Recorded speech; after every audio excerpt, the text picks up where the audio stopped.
Who is climbing? Who is falling? And who just flat out stinks?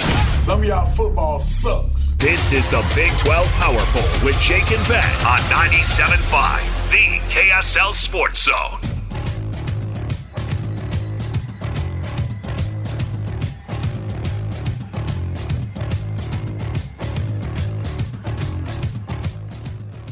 Jake and Ben, 97.5, the KSL Sports Zone.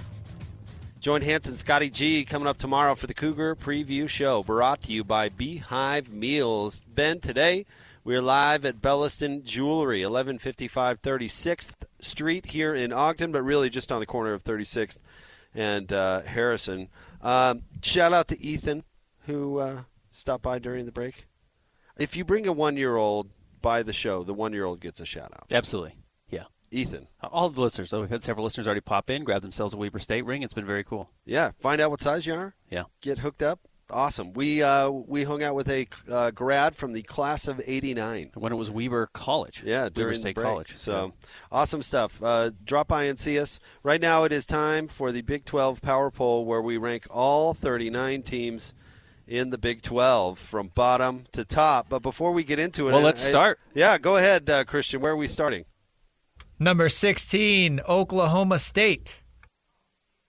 Who is now head coachless. They need a new head coach. Mike Gundy has been terminated. I don't feel bad for Mike Gundy. He's got millions and millions of dollars, and he's not doing a good job. They just lost to Tulsa 19-12. It is a testament of, like you said, you can't just expect points, I guess. And Oklahoma State can't score. They couldn't score last year, and they hoped that just making some changes in the transfer portal would fix it. It didn't, and Mike Gundy had been complaining about other teams this year and how much money they spend and why it's not fair.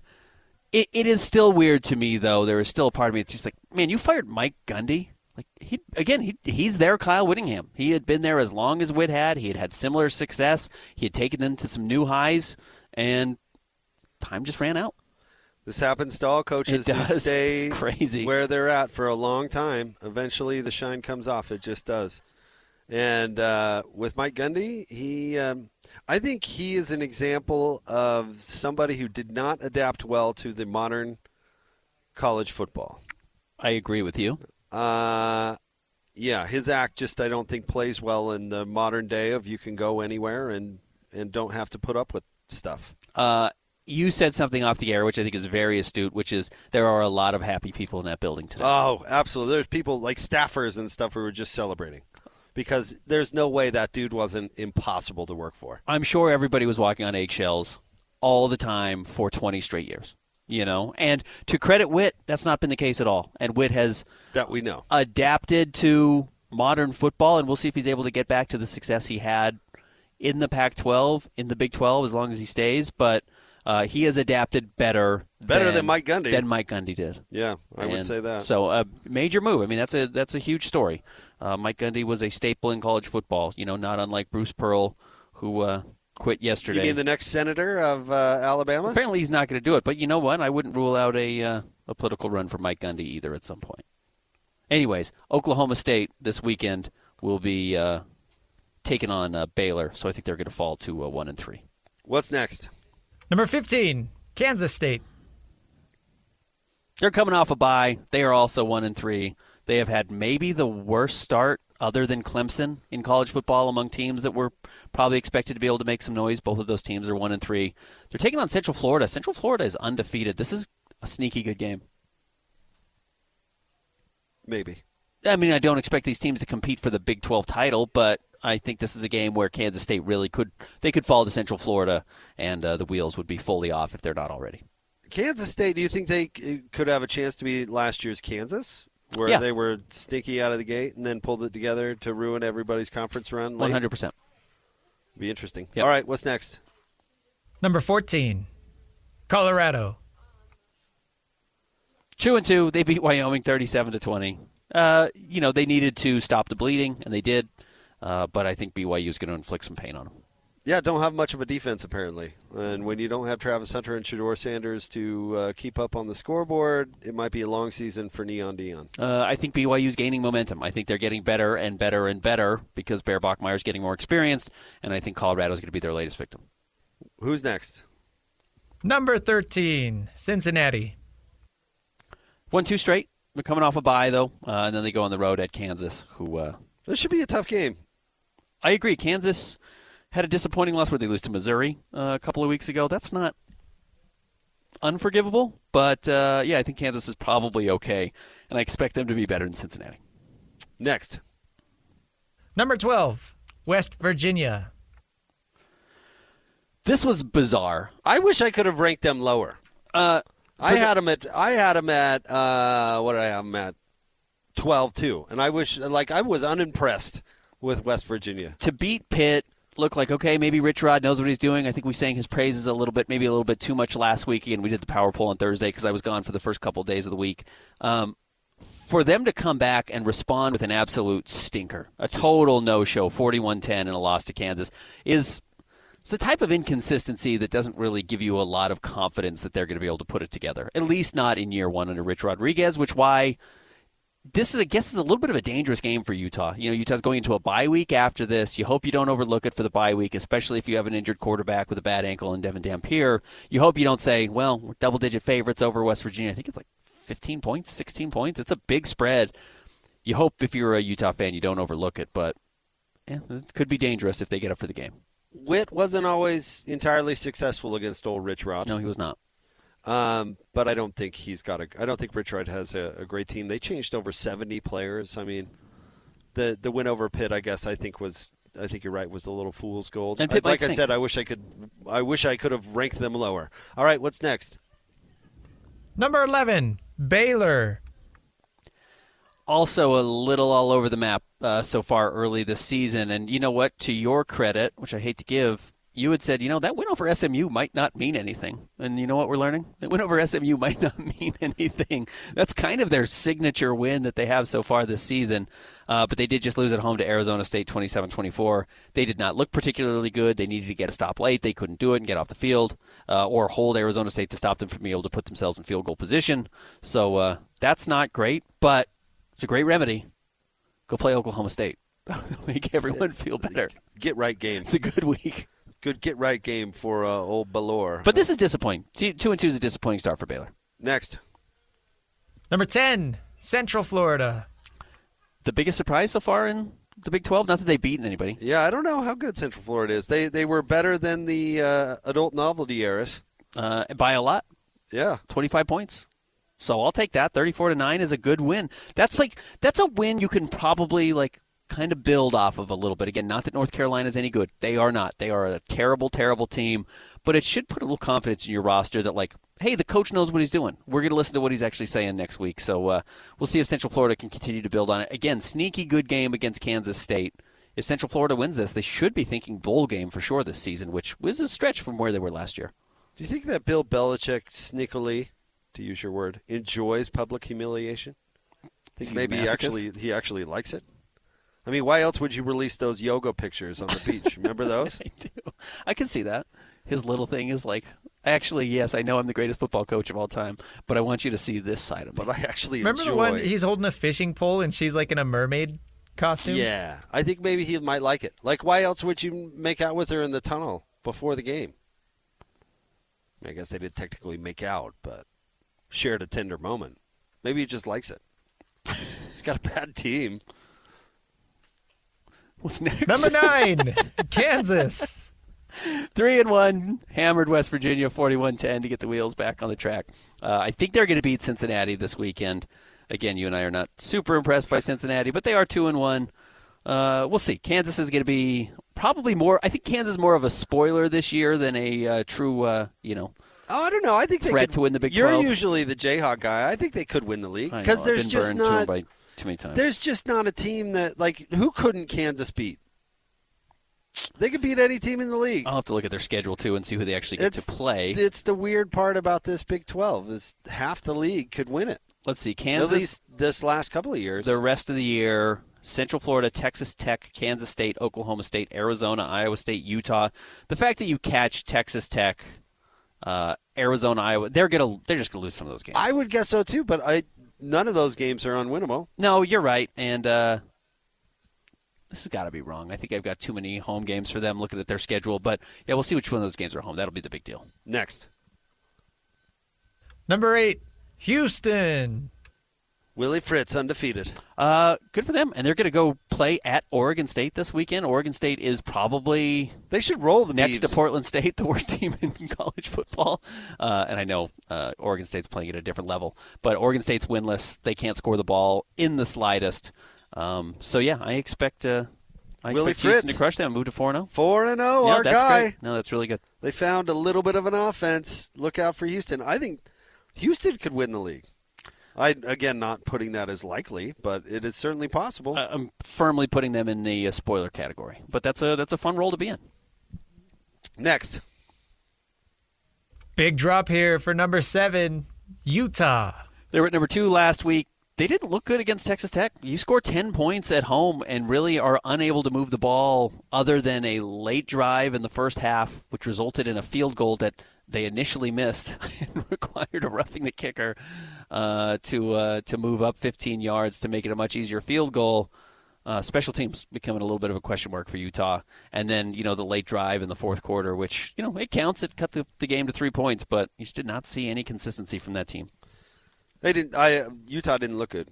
I moved them down to 7. This is where I had them. If they don't have an offense, then they can drop even further.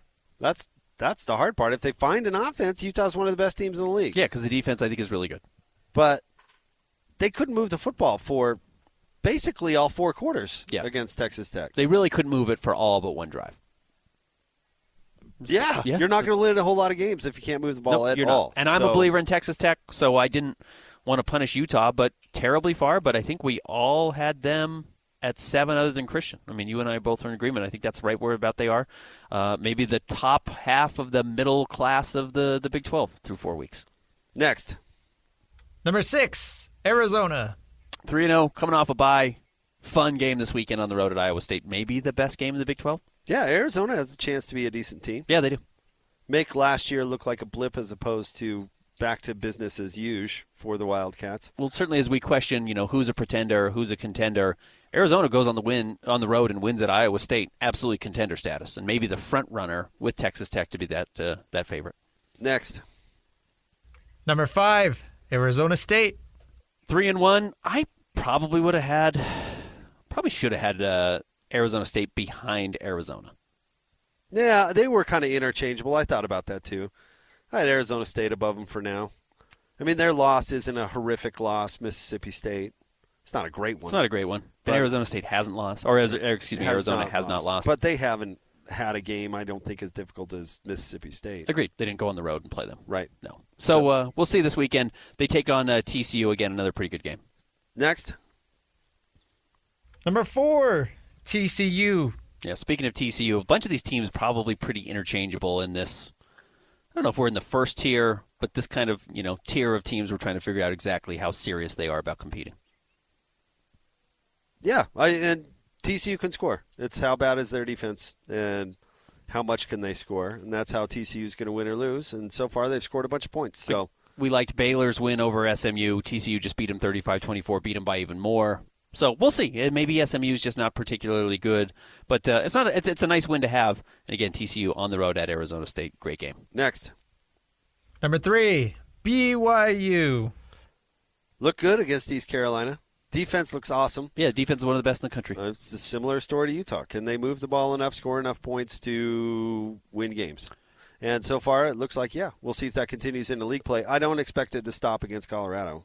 The offense scored every 4 plays against Portland State. Again, that's maybe the worst college football team I've ever seen. East Carolina and Stanford, they've broken 30 points, but not by a lot on average. So we'll see. We haven't seen like a great offensive performance, but they certainly have not needed it. No. The defense hasn't even made it a question mark. 30 points is going to win BYU most games in the league this year. The question is, can you bet on the defense to score every game?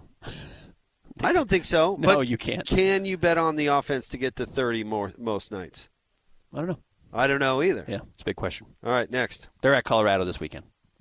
Number 2, Texas Tech. Crushed Utah. I think this is the best win so far in the conference. I don't even just mean in conference play. I mean in general of any team in the Big 12 this season. I think beating Utah 34-10 in a very hostile environment was super impressive. I actually moved them down. I was unimpressed. You voted against them. I was unimpressed. I moved them down. You did vote. You did move them down. I did. You are the reason why they are not the number one team in the league, because had you given them anything other than the 4th ranking, which is behind TCU and Arizona State, they would have been the number one team. What can I tell you, Ben? They don't even know who their quarterback is. I think they should. They beat a team that couldn't move the football. Yeah, they did. But they also... They honestly could not score for 3 quarters, more or less. I mean, they were not that great. This is a bit of a troll vote, admittedly. Of course but it is. I hear the narrative going around circles around here that Texas Tech is the 85 Bears, and they're all of a sudden going to steamroll the rest of the league. I'm not there yet. Their defensive line was really good. It was really good. Their defensive line was really good, but I didn't see them dominate offensively. What I saw offensively is they had to wait for the Utah defense to break down and get tired. Did, and then they moved the ball and really then easily. They moved the ball. The final score was actually misleading, and I don't know. It's not hard to stop a one-dimensional team. It's just not. So I didn't come away thinking that they were the greatest thing since sliced bread. That is legit. I mean, they were better than Utah. They are better than Utah, but I don't think they're all of a sudden running away with the league. I think that's fair. Next. Number 1, still number 1, Iowa State. 4-0, coming off of a bye week. Good game this weekend against Arizona. We'll find out if they're somewhat legit this week. Yeah. They should. They're at home. They should beat Arizona. I would think so. Yeah. That's not a gimme by any means, though. That was more of a gimme last year. Arizona's a lot better. How many gimmies are there in the Big 12 right now? Half the league. You think? Well, there are 25 teams in the league. Oklahoma State's a gimme. Kansas State might be a gimme. Yeah, it's probably 10 on down. Central Florida, Baylor, West Virginia, Cincinnati, Colorado. Do you think those are gimmies? For the most part. At least that's how it looks right now. Okay. What? You're saying Kansas State? You've been hating on Kansas State for weeks now. Actually, didn't you vote them number 1 like 2 weeks ago? I did. 3 weeks ago. But, yeah, I think Colorado and Oklahoma State might be the only gimmies. Maybe West Virginia gets there. But I think those other teams are going to be dangerous. Rich Rod's going to be dangerous again. I know I said maybe West Virginia falls in that group. Not this year. Baylor could be dangerous. I think they're going to be able to score a little bit, though they only managed 24 points. We'll see. We'll see if Central Florida's for real. All right, review of the top 10, Christian. Top 10, number 10, Central Florida. Number 9, Kansas. Number 8, Houston. Number 7, Utah. Number 6, Arizona. Number 5, Arizona State. Number 4, TCU. Number 3, BYU. Number 2, Texas Tech. And number 1, Iowa State. Go Cyclones. Flawless. Another flawless Big 12 power poll. Yeah, I would agree. I hope Moe Jaguar finds this. Well, I'm going to put out the actual votes this for the first time. Are you? Yeah, I'm going to You're going to show do that? Jake put Are you? Texas Tech 4th to see if our friends from Texas Tech will come after Jake once again. What, I'm supposed to be blown away by that offense? I don't think so. You don't have to feel anything. Those bozos. Exactly. I'm the one with a vote on this silly You're power right. poll, You not absolutely them. are. Nope, you're exactly right. You're holding the microphone. We're live from Belliston Jewelry. We're having a great time. We're up here in Ogden. Joe jumps on with us once again, and it was fun to see some people come by and take advantage of these rings. Grab a ring. Weber State ring. Absolutely. Let's go Weber State. Yeah, we met an alum from '89. How about that? Coming in, he's like, I've got another one, graduate ring. Do you do any of those things? Do you do any sports stuff like championship rings, or have you done anything like that? We've done a few. It's not our bread and butter for sure, but yeah, we've done a few. When people come in, if they've never gone ring shopping before, and I'm sure you have a lot of 19-year-olds who have not quite done this before, 20-year-olds who are coming for the first time. Maybe where should they start? What should they be looking at? And should you bring in the bride? Should they bring in whoever they're shopping for? What do you recommend for somebody who's never done this? Yeah, I definitely recommend coming in with the girl. Because Jake's the type of guy who's going to say, "No, I'm picking." If I I'm know, buying I it, did. I'm picking. That was my thing. Is I'm going in. This is going to be from me. I'm picking this thing out. Some people do that. Which is why she has the big 60 on her ring now. Yeah, right. Exactly. Right. Yeah, some people do that. But, no, in general, it's a good idea to at least get an idea of what the girl likes. Come in ring shopping with her. You can even bring pictures of anything she saved online on a Pinterest board or something, and come on in, and we'll help you out. I train my salespeople to say, or that their number one goal is to make a friend. We're not pushy. We want to be your friends, and we want to help you discover what it is that you like. We don't want to like high pressure sell what's in our showcase. Like, sure, we'd love to sell what's in our showcase, but because we do custom, like usually we end up just making a custom ring anyway, because it's just a matter. It's a discovery. It's a process. Man, if you can get it custom, I mean, Yeah, of course, one of a kind. Make that happen. Yeah. That's Absolutely. like, one of a kind is the way to go. Are there other popular things? We've talked a lot of rings today, but do you guys, if you're looking for an anniversary gift or necklaces, earrings, all that sort of stuff? Yep. Yeah, we're a full-service, full-fledged jewelry store. We do a lot of other earrings, colored gemstones, pendants, bracelets, the whole gambit. What are guys doing now for men's rings? What's popular right now?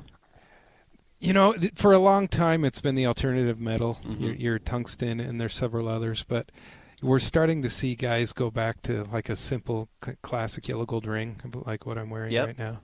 In fact, I designed a line of men's rings where they're just a little bit thinner. And when I'm speaking thinner, I'm not. I'm talking like the amount of metal between your fingers. Okay. And so I designed one. Basically, I set out to make the most comfortable men's ring ever, because rings kind of drive me crazy, believe it or not, that I'm in jewelry. And so it's got to be slightly rounded on the top and on the inside, not too thick. I want to forget that I'm wearing it. And a lot of the alternative metals, like your tungsten rings, they're kind of brittle, so they're really thick. And I can't stand that feel between my finger. Ben's got a navel piercing. Can we get him? Can we get him blinked out? Can we get him, looking so when beach season comes along, he's really showing off? Well, it connects to my septum ring, and it just catches on my button-ups. It just drives me I figure crazy. You guys can do whatever. Yeah. Custom's your thing. You can make that happen. I've yet to do a navel ring, but I'm it's sure possible. it'll happen. Yeah, you've been in the biz for a long time and haven't done a navel ring? No. Today's I'm your first surprised. day. Yeah. I'm surprised. Joe, thank you very much. We'll catch up with you a little bit later on the show. Thanks, Joe. Mickey Mental, head coach of Weber State, is coming up next. It's Jake and Ben, 97.5, the KSL Sports Zone.